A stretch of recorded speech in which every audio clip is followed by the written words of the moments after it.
सभी साथियों को राम राम और सभी लोग को आशा करते हैं कुशल मंगल होंगे।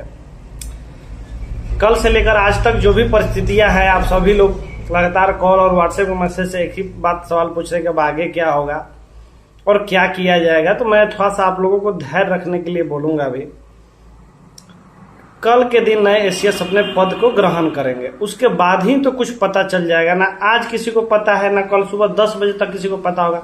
कल वो अगर पद ग्रहण करते हैं, मीटिंग भी करेंगे शिक्षा विभाग में 1-2 दिन में कि क्या चल रहा है, पहले की प्रक्रिया क्या है क्या नहीं है, तब तो जाके कुछ आपके बीच में आउटपुट आएगा। ऐसे ही जब ये हवा में लटका हुआ है जो बात, उस पर क्या ही आगे कोई बोलेगा, हम हो या कोई भी व्यक्ति हो। तो अभी थोड़ा सा ये समय हमारे पक्ष में नहीं है, तो इसका मतलब ये नहीं कि धैर्य खो देना है। हम देख रहे हैं सुबह से लेकर शाम तक व्हाट्सएप का ग्रुप भरा हुआ है, लेकिन मैं यही आप लोग खुद कॉमन सेंस एक शिक्षक जैसा मैच्योर होकर सोचिए कि अभी कोई उस पद पे काबिज नहीं है, कल काबिज होंगे। वो क्या सोचते हैं, क्या करेंगे, ये तो 1-2 दिन बाद ही पता चलेगा ना। पता चलेगा, उसके बाद अपनी मांग भी वहां जाकर रखेंगे कि ऐसी ऐसी प्रक्रिया चल रही थी, ऐसे ऐसे इतने शिक्षकों ने स्थानांतरण ले लिया, तो और इतने इतने बचे हुए हैं, तो ये जाके वहां किया जाए। तो बात तो अब वो आएंगे, समझेंगे, हम लोग जाके वहां समझाएंगे, कोशिश करेंगे मीडिया के भी माध्यम से, अखबार के भी माध्यम से, सचिवालय जाकर भी, तब तो कुछ निकलेगा। ऐसे ही जो चीज अभी हुआ ही नहीं, वो अपना पद को ग्रहण किए ही नहीं, तब जाके ये कैसे कहा जा सकता है।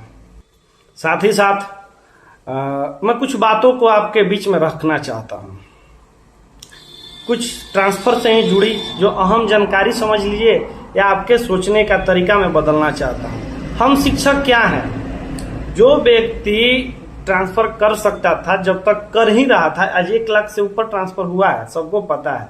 उसका गुणगान ना करके हमने उनके विरोध में बोलने वाले कोई भी अगर नेता हो, मंत्री हो, पत्रकार हो, यूट्यूबर हो, अपने बीच के शिक्षक संघ के नेता हो, उनका समर्थन भरपूर किया।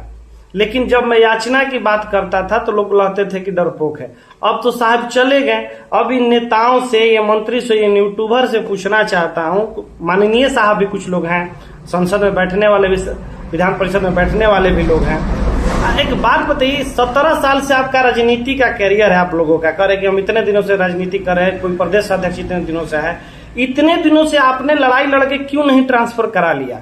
जब ये इंसान आए माननीय सीएस सिद्धार्थ सर, तब जाके ये ट्रांसफर हुआ। सोचा भी, आज वो टीआर 1, टीआर 2, टीआर 3 के उन शिक्षक साथियों से मैं पूछना चाहता हूं जिनको आपको महीना का भी 4 महीना की नौकरी हुआ होगा, टीआर 3 वालों का आपका ट्रांसफर हुआ, टीआर 1, टीआर 2 वालों का प्रोबेशन खत्म नहीं होता, आपका ट्रांसफर हो गया। कुछ सक्षमता वाले के भी हुआ है, कुछ सक्षमता द्वितीय का, कुछ नियमित का भी हुआ है, कुछ 34,500 ट्रांसफर हुआ है। किसके रीजन में हुआ है ये भूलिए मत। आज उनको हम देखे किसी ग्रुप में अभद्र भाषा आज भी बोला जा रहा है, जाने के बाद कोई उनका गुणगान नहीं कर रहा है। मैं उन शिक्षकों से पूछना चाहता हूं कि जिनका ट्रांसफर हो गया, क्या आप उस व्यक्ति के लिए खड़े नहीं हो सकते हैं जी? अभी मैं आज देखा हूं ग्रुप में कोई हम ही से बोल रहा है कि सड़क प्रदर्शन किया जाए। भाई, हम सड़क प्रदर्शन क्यों करें जब हमारा काम हाथ जोड़ने से काम चल जाएगा? तो सड़क प्रदर्शन किए ना, भूख हड़ताल गए ना ट्रांसफर के लिए ना अपने, अब काहे परेशान है?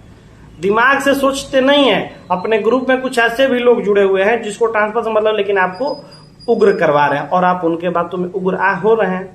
कोई हाथ उठा के दिल से बोले कि अगल बगल वाला का ट्रांसफर नहीं हुआ और आपके हित मित का नहीं हुआ है। हाँ, हम लोग कुछ बच गए, मैं भी बच गया हूं, लेकिन इसका क्या मतलब कि जो इंसान कर रहा था उसको दे देना बेइज्जती करने वाले को सपोर्ट कर रहे थे लोग, अब फिर अब चले गए तो अब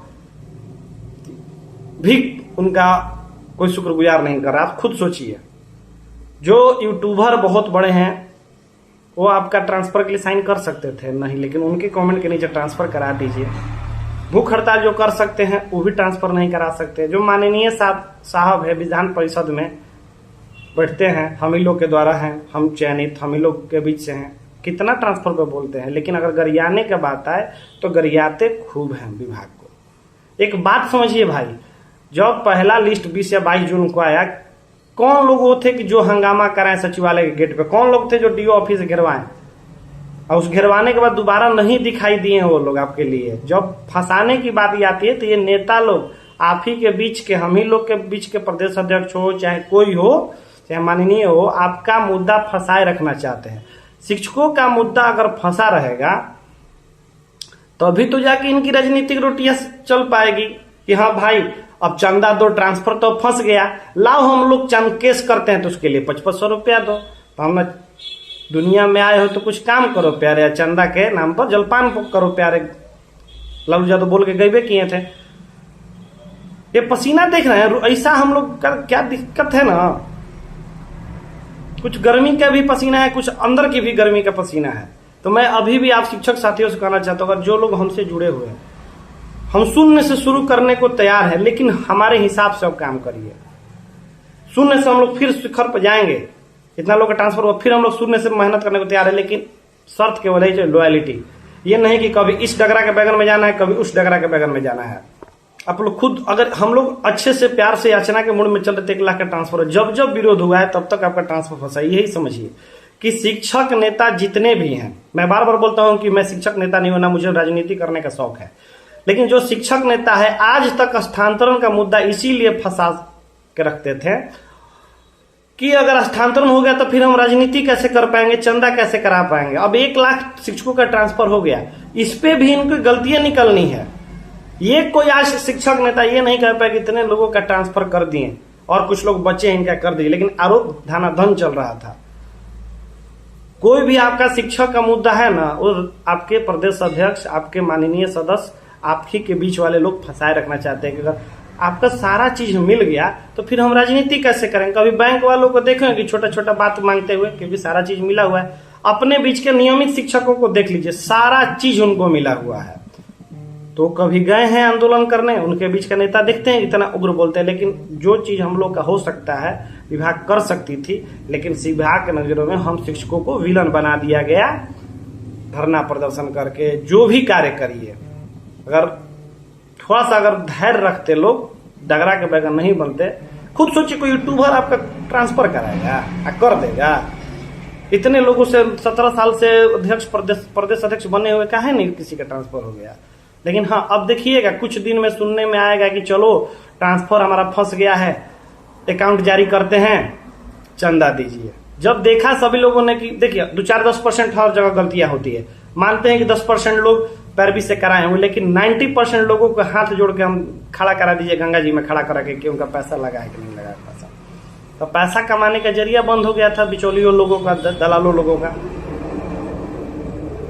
अब चले गए तो कैसे सब लोग का माथा काम करना बंद हो गया। यही मैं कह रहा था कि जब चले जाएंगे ना तब इनकी बात समझ में आएगी। तो लोग हमसे कहते थे कि आप याचना करते हैं। भाई अगर जो मेरे बारे में नहीं जानता है तो 4 साल पहले का जाके कहीं सर्च कर लेना गूगल और यूट्यूब पर, अनिल सिंह सीटेड प्रोटेस्ट, आ जाएगा पता कि क्या हमने किया है। आंदोलन करना किसको कहते हैं। आज आप लोग का आंदोलन दिख रहा होगा, 5 साल से आंदोलन करके यहाँ पे आए हैं, लेकिन अब चीजें बदल चुकी हैं, समझे ना। आज मैं कल ही परसों के वीडियो में बोला था, अगर मान के चलिए एसीएस बोल देगा हम नहीं करेंगे तो क्या कीजिएगा। आज वही आके हम लोग खड़े हो गए। बस यही मैं शिक्षक साथियों से अपनी आगे की रणनीति साझा करना चाहता हूं खुल के। कल माननीय एसीएस जो भी राजेंद्र सर हैं अपना पद ज्वाइन करेंगे, ग्रहण करेंगे, तो हो सकता है कुछ आउटपुट निकले। नहीं होगा तो अगले दिन जरूर कोई एसीएस आएगा जो बैठक करे, क्योंकि ये फुल फ्लेज एसीएस हैं, कोई अतिरिक्त प्रभार में नहीं है, इसी मेन प्रभार में है। तो ये बैठक करेंगे। उसके बाद हम लोग रजनीश भैया से भी संपर्क में हैं कि उनसे जाके कहेंगे कि ऐसा ऐसा बात है, उनको समझाइए। पेपर में भी अगले दिन खबर छपवाएंगे, हम लोग पेपर के द्वारा माध्यम करेंगे। और जो लोग नजदीक है वो 2 तारीख को पटना सचिवालय पहुंच के आवेदन दे। विजय कुमार चौधरी के पास भी आवेदन दे, शिक्षा मंत्री के पास भी आवेदन दे 2 तारीख को। मैं तो दूर हूं भाई, झूठ नहीं कहेंगे। 1-2 तारीख को हम आएंगे, छुट्टी आएगा 4 तारीख को। 5, 6, 7 सितंबर को हम पटना में 3 दिन रहेंगे। 3 दिन पटना में हर मंत्री के चौखट पे जाएंगे, हर अधिकारियों के चौखट पे जाएंगे, हर न्यूज वाले के पास जाएंगे। अगर जो लोग को 5, 6, 7 सितंबर को पटना हमारे साथ जुड़ के सभी जगह चलना है वो लोग संपर्क कर सकते हैं। हम लोग 5, 6, 7 सितंबर को अपना पटना का कार्यक्रम करेंगे। इसी बीच जैसे ही ये ज्वाइन करते हैं, एक ट्विटर कैंपेन करके मुद्दा फिर हाईलाइट करेंगे कि आप इनके नजरों में भी ये मुद्दा जाए। तो ये आगामी रणनीति है। हम लोग फिर से संघर्ष करने को तैयार हैं, बस केवल आपका साथ चाहिए। मानते हैं कि शून्य पे आ गए हैं, फिर हमको चढ़ना शुरू करना है। धन्यवाद।